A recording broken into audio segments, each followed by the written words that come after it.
'Twas the night the discussion board was due for my class.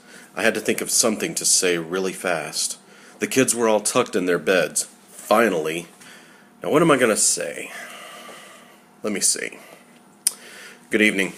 I'm Jonathan Sparks, and I'm here to talk about the importance of religion as a societal glue, if you will, during the early days of the American experiment. In the beginning, there were no Europeans on American soil.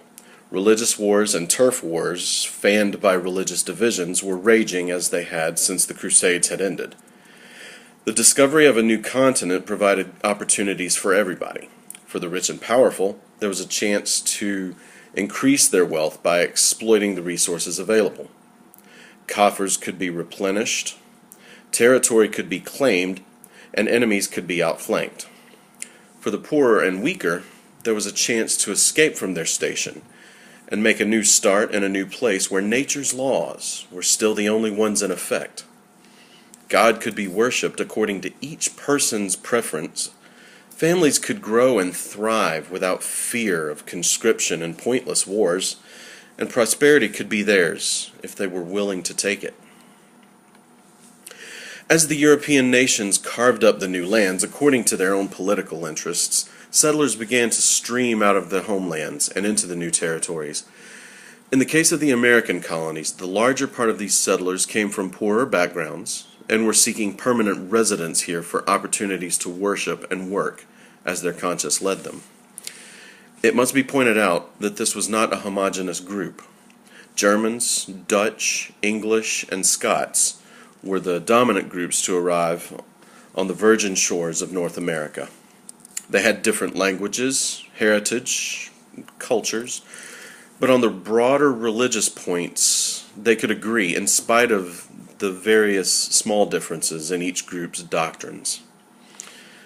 The vast majority of the people who came to North America were Protestants. This and the task of settling the frontier were about the only two things the disparate groups had in common, but it proved to be enough.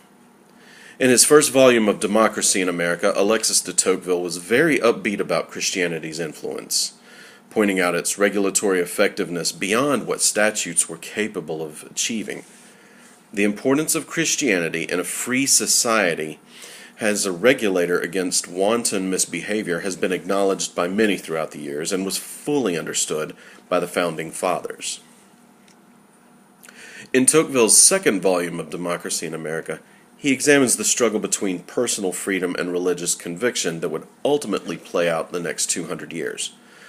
He offered a preview of the gradual abandonment of shared mores as people would inevitably become more self-indulgent.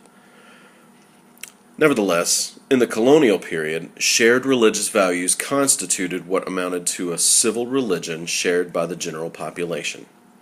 Common values had been developed following years of witness to strife, discord, and struggle under the yoke of tyranny and despotism. They wanted no part of this and established a culture that would prevent a repeat of those nightmares. The civil religion recognized God as an active figure in life, encouraged virtue and labor, and rewarded hard work and success. This religion was both pragmatic and skeptical of outside influences, thus making it a hardy code resistant to change. Young America's civil religion was an essential element that facilitated the country's ascendance. It cultivated and maintained a dynamic work ethic, credited mostly to the Puritans, but shared by everybody else.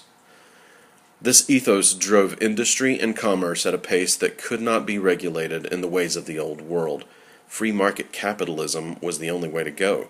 So, following the connected dots backwards, we see that the civil religion determined the economic system. The civil religion also demanded the most hands-off approach to governance that could be tolerated and maintained as a reaction to old-world despotism.